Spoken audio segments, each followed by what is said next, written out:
How did we start ViZARTS? I mean, we kind of like attended a couple of the like events at first while we were students. Got kind of recommended through Henrik, as he kind of like established it and blasted it on the different kind of lectures that he did. Yeah, we started off as volunteers when we were first students. Yeah. Yes. Yeah, but even we went before Amunet. Yeah, exactly. Yes. But we went to like events first, and then we kind of became volunteers. Yeah. Right. So I think one or two events I think we went to before we became volunteers. Yeah. Yeah. And then we were volunteers for like half a year. I think half a year, yeah. And then and we got employed. Then we took over from Fabula Studios. Yeah, Fabio that did it before. Yeah, and it's been really interesting, kind of like the different projects that we've been working on, because there is of course the administrative work with doing ViZARTS, but we also done a lot of like actual cases ourselves as part of ViZARTS. Yeah. Mm-hmm. Yeah.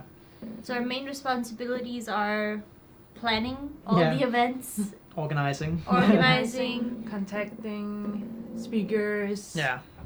Who should attend. Yeah. Everything like that. Exactly. And tech setup, like doing a lot of tech setup, making sure that everything and works.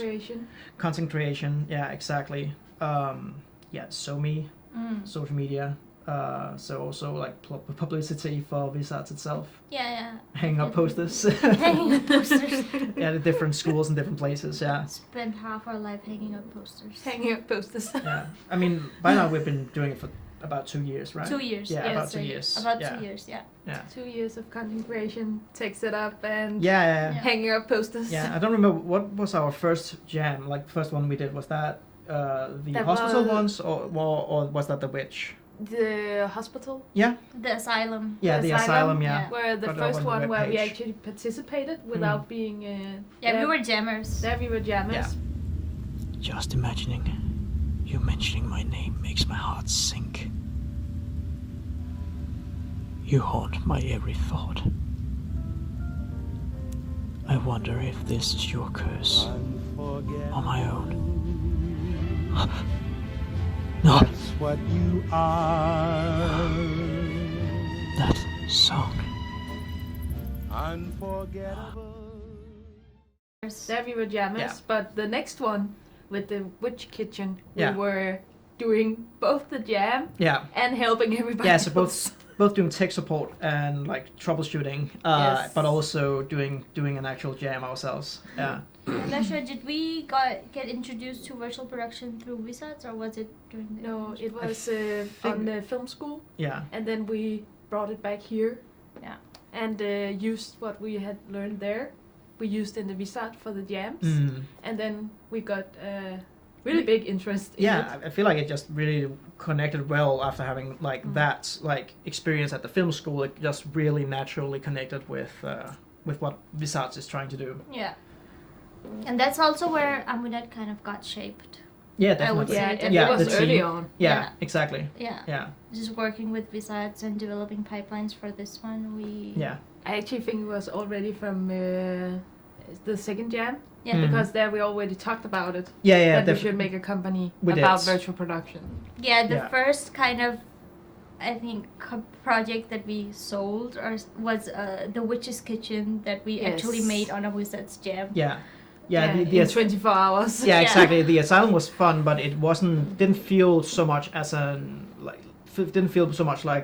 Amunet's production. I mean, we did it. We are still the same people, but it was much more through the witch that we actually got. The witch that we got it. Yeah, and that was also kind of like our entryway to a lot of projects. That is how we kind of got introduced to a lot of people in the industry too. Yeah. Oh yes. Through that one case. Yeah. So yeah. And now we're just passionate about just spreading the word about virtual production. Yeah, exactly. Yes, getting more people on board, and it obviously worked. Yeah. We have a lot of people in our network that came through ViZARTS. Who is interested in virtual production. So. Yeah, and now we are teaching, like doing like lectures and stuff at the film school, and we're also working at the design school, kind of like Which is insane. Yeah, exactly. Like, just 2 years ago, we were students ourselves. Yeah, exactly. And like even back before that, I was trying to get into the design school. Like it's kind of like. And now we're teaching there. Yeah, exactly. Which is insane. Yeah. It is. Yeah. And I feel like ViZARTS has been like a great opportunity to kind of also both meet people from the industry, but also meeting people that is kind of in the same place as you, at least like kind of your peers in the technology, because it's still very new.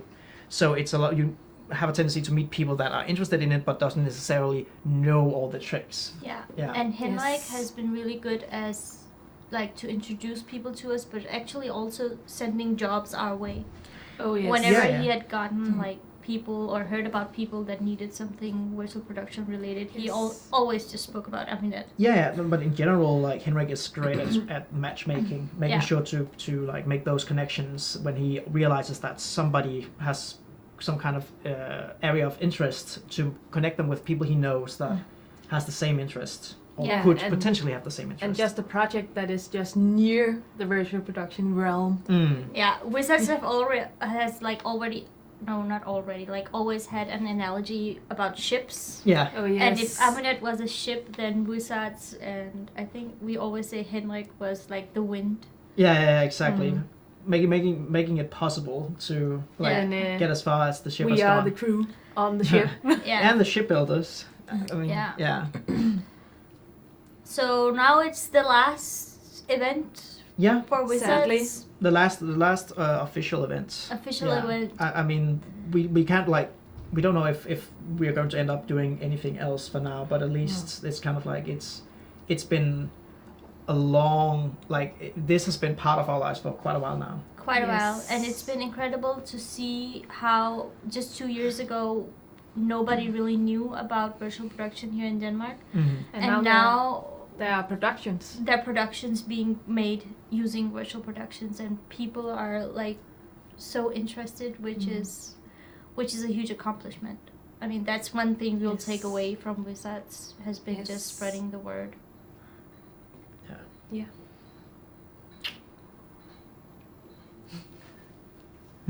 I don't think we have any more. It's 5:05. Yeah. One day before the ViZARTS stream. Yeah. And we have a bunch of things that we need to take care of. Our program just crashed, so I'm really stressed, Dimas. Stop making it sound like it's Dimas' fault. I'm really stressed, Dimas, and I don't have time for this interview. That's what I have to say to the camera. No, but you need to tell me about the problems with the stream. I don't know what the problem with the stream is. Not even Matthias know what the problem is. Did you figure out the problem with the stream? Which problem? I'm about to puke.